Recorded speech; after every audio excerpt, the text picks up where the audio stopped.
Be an adventurer, they said. Hunt for treasure, they said. Ruin your sword hacking through miles of bloody plants, they said. At least a haunted forest will keep the competition away. And whatever that is.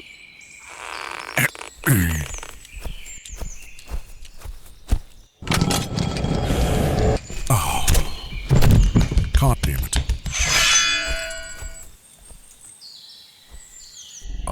Please don't be a jump scare.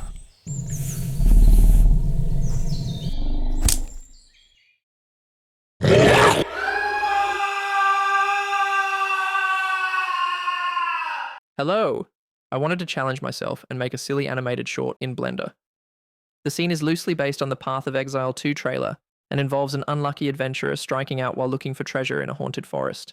I start with a simple blockout with basic shapes and a default character, so I can make sure everything is scaled properly. Then I start replacing the shapes with real assets, mostly from the Megascans library.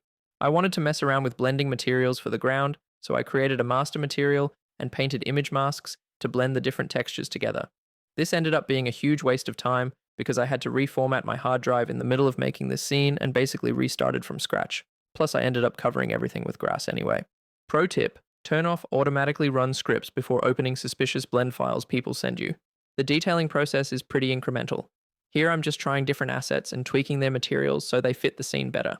I often add a hue saturation value node to adjust the colors quickly, and I'm only using 2K textures since a lot of these will be far away from the camera. You've probably noticed my ugly white trees. I personally have no idea how to make realistic ones. I've tried the curve method and the M-tree add-on, but they've only ever worked for background assets. For actual workable trees, I've been pretty dependent on the Botanic library, so I was excited when the developers at Polygonic offered to sponsor this video. First off, I promise to only ever take sponsorships from developers and products that I actually use and find helpful. Secondly, I'm not being told to say anything about the add-on, and everything expressed here is my genuine opinion. I've been using the Botanic library for quite a while now, and really don't have anything negative to say about it. The assets look great, and are super easy to integrate into a scene thanks to the snap to ground and random transform buttons. Since I want the forest pretty dense, I'll have to make use of some sneaky VFX tricks to help keep the scene optimized. I made a new scene, brought in the same tree assets, and rendered them with an orthographic camera on a transparent background. I can then import these onto cards and use them in the distance to keep everything fast and lightweight. I knew I wanted a close-up shot of the character stepping on the trapstone, so I spent a bit of extra time detailing the ground here.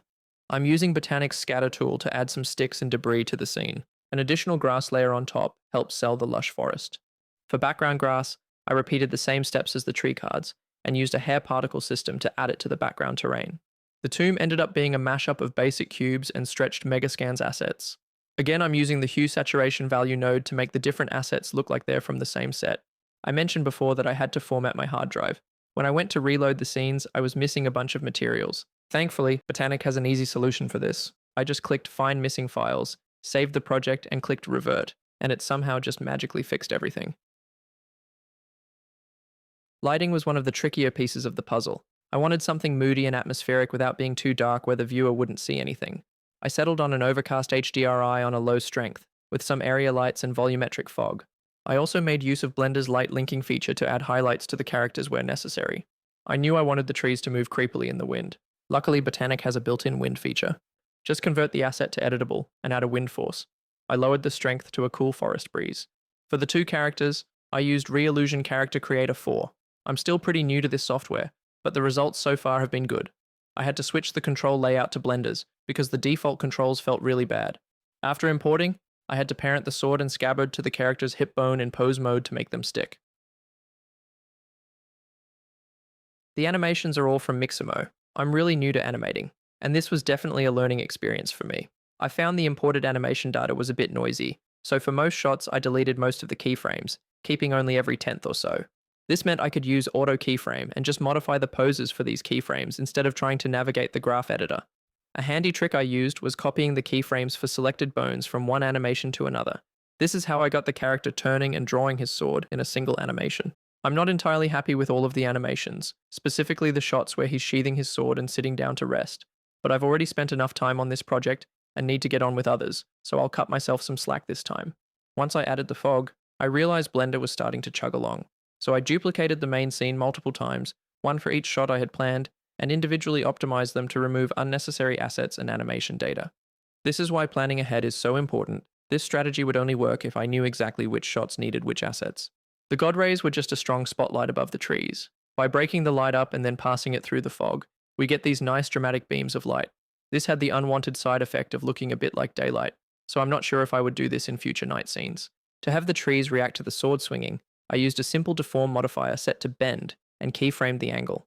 For the progressive damage, I used a lattice deform and animated the lattice object with shape keys. For the burst of leaves flying out, I used a particle system and set it to only emit leaves on the frames where the sword makes contact. Making the rotation dynamic and adding a turbulence object helps push the realistic movement of the leaves. The Foley is all free sound effects I found on various sites like freesound.org and Pixabay.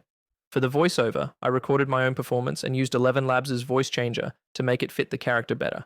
The sky shots are made using the physical starlight and atmosphere add-on, but I replaced the procedural moon with a giant sphere using a free texture from Unsplash. The final bird shot was made with super low poly birds I modeled. I create a shape key, and in edit mode, I pulled the wings up and set the arrangement of the shape key to -1. Now I can add a keyframe, open the graph editor, and add a built-in function modifier set to sine, and the wings will flap up and down. For more detailed breakdowns of specific techniques and the full time-lapse of the scene creation process, feel free to check out the Patreon. Special thanks to Polygonic for sponsoring this video. You can check the library out using the link in the description. If you find this content valuable, please like and subscribe so I know to make more. Thanks everyone. I hope you found the video helpful.